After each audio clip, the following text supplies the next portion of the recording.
Hey, okay, we're headed towards the end of summer. It still is summer, by the way.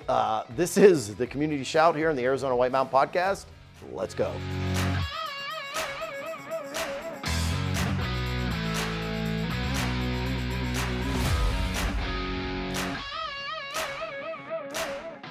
Hey, it's Birdman. Time for another Arizona White Mountain Podcast, Community Shout.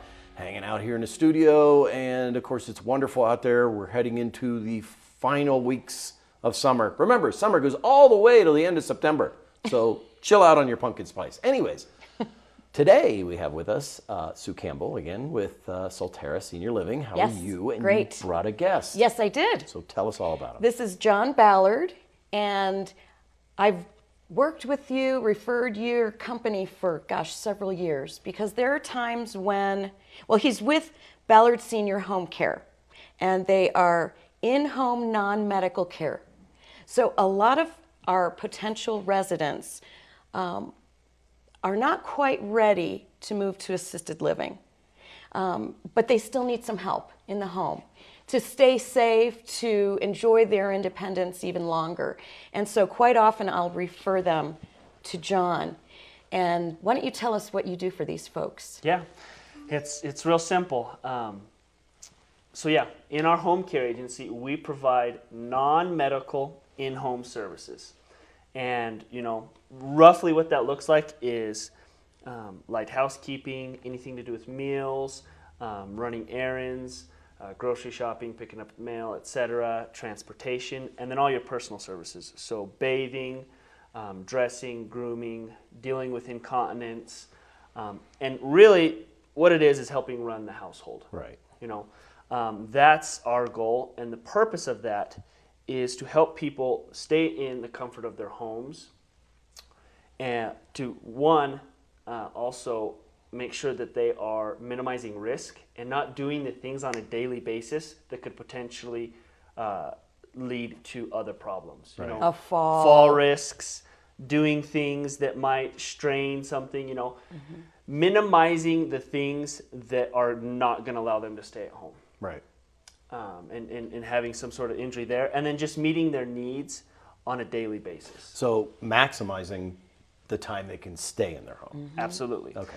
And people might say, well, why does Sue have someone next to her that wants to keep them in their homes?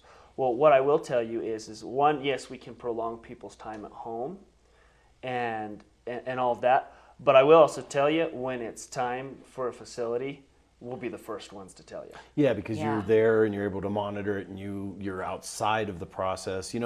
Being a family member or being somebody that's related to the person you're taking care of, you start to become very myopic, so you kind of don't see the signs where you're sort of external, so you can go.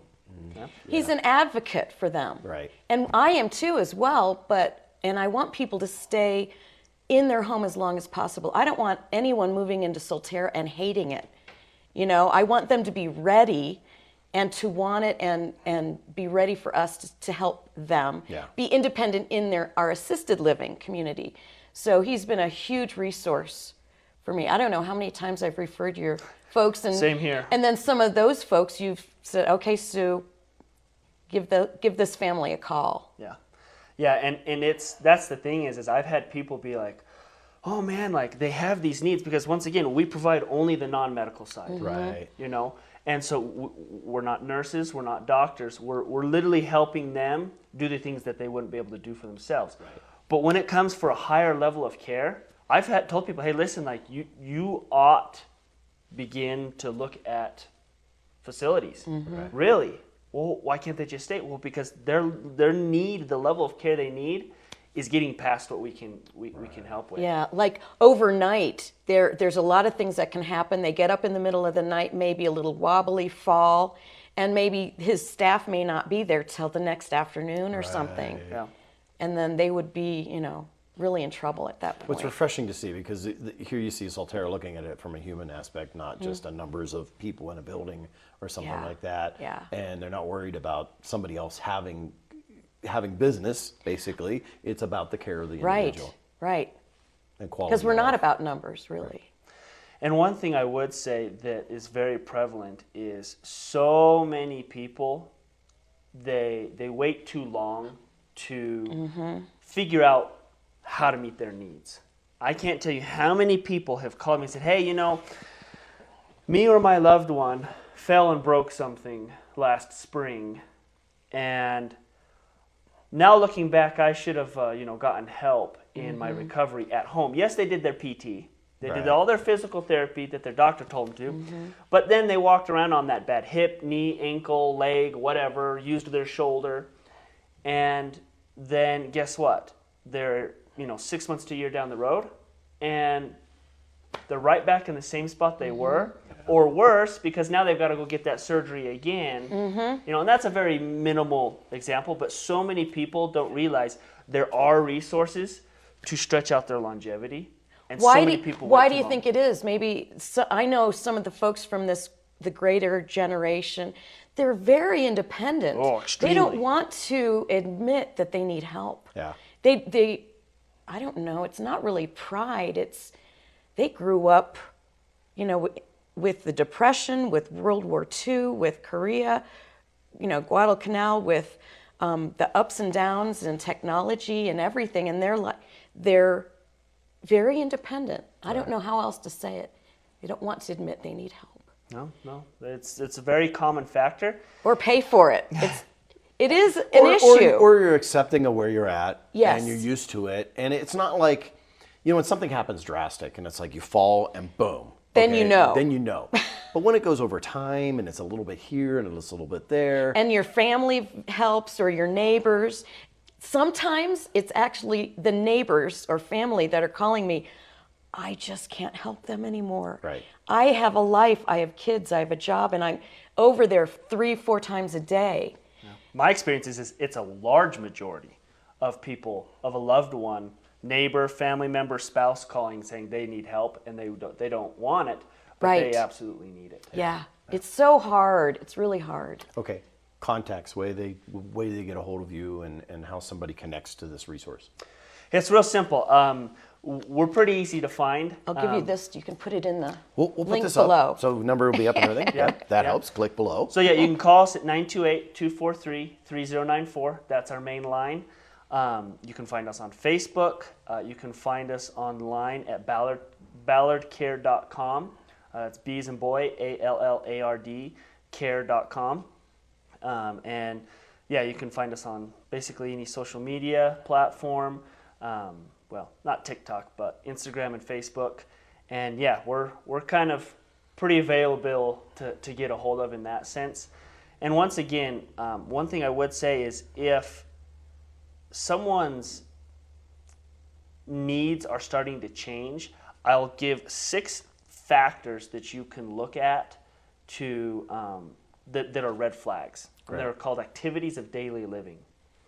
And what those are is if you're having a trouble getting up and moving around the home, bathing, dressing, preparing meals and eating, remembering to take your medications, and what's number What's the- 6? Communicating? Or communicating. If any of those are an issue, that's a red flag. Start looking for resources. You know, Okay. that's what I would say. Awesome. Sue, anything else? No. Thank you so much. Thank you for having Thank me on. I you. appreciate it. Well, thanks once again, Solterra Senior Living. Make sure you check them out and click the links below. Hey, over the weekend, of course, it was September 11th.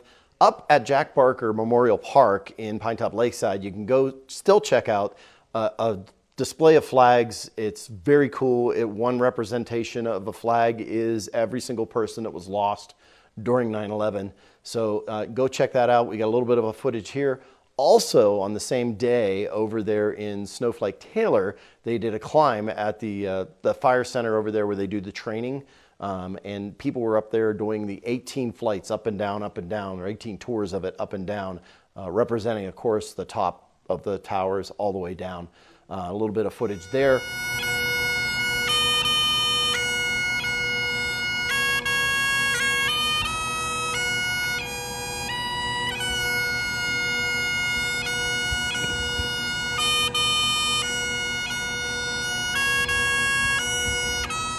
All of that is, of course, in our hearts 20 years later. We want to remember that. We want to make sure we honor that memory, and we are just good to each other. Be nice, and Let's continue on with the show. Okay, hanging out here in the studio, and now, hey, did you know?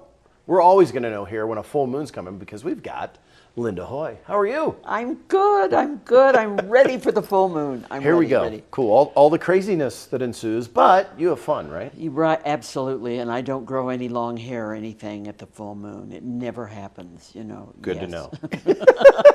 Okay, so what's happening this time? Well, this time the full moon is called the harvest moon, and I believe that because of my garden. My garden is just full. It is going to be September the 20th, and we celebrate the full moon at Unity of the White Mountains, and that's going to be September the 20th at 6:30 p.m., and it's called Lunatunes. And this is our open mic. So we invite you in the community, as well as people at Unity, to come and participate. And you, as a participant, can do a performance. You can read a poem. You can read a piece of literature that you have written or a piece of literature that you love. You can sing a song. You can do a dance. You can do almost anything that you want to do. We're asking that you keep it under 5 minutes, that you don't do anything that is blue. We also are asking that we all participate in the CDC rules and that you wear a mask and keep a distance. The entrance is free. The parking is free. It's about an hour to an hour and a half. Cool. And we invite you. We invite you to come. And there's refreshments. Oh, yes. Okay, cool. Yes, there are refreshments. And they're wrapped so that you're not digging in a cookie bowl or anything. So they're all wrapped, and the beverages are bottled. So please do come. Awesome. So come on out there and stand up, go to the open mic, have some fun. And it's 257 Woodland Road, which is right down from the theaters, Yep. you know, on White Mountain Road. It's about 3 blocks down from the theaters. Okay, awesome. Cool. Yes. Thank you, Linda. Appreciate your time. Thank you, Rob. Thanks for letting me share this information. Welcome. Come one, come all. Hey, that's going to be it for today's Community Shout here in the Arizona White Mountain Podcast.